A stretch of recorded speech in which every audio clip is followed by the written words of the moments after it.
This problem's a lot trickier than it looks.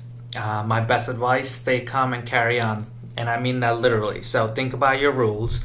The rules here are if you have the same base and you're multiplying, which is what's happening here. So let me rewrite this before I talk it out. So 10 to the 4a plus 1 times 10 to the 4b minus 1 equals 1,000. Now see how there's a multiplication that's happening. I have the same base, which is 10. So if I have the same base, I can add my exponent. So this, I can rewrite this whole thing as 10 to the 4a plus 1 plus 4b minus 1. And that all equals 1,000. Now let's kind of combine our like terms in here. So 4a plus 4b will just be 4a plus 4b. And that plus 1 minus 1 cancels out. So I'm left with 10 raised to the 4a plus 4b, which all equals 1,000.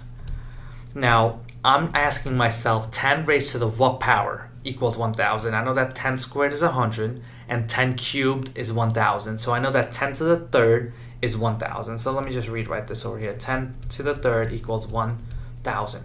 So that tells me that the exponent here and here must be 3, which implies that 4a plus 4b must also equal 3. So here's really the last final part here. The question's asking me what is the value of a plus b. Now in order to just get a plus b from here, I'm going to divide both sides by 4.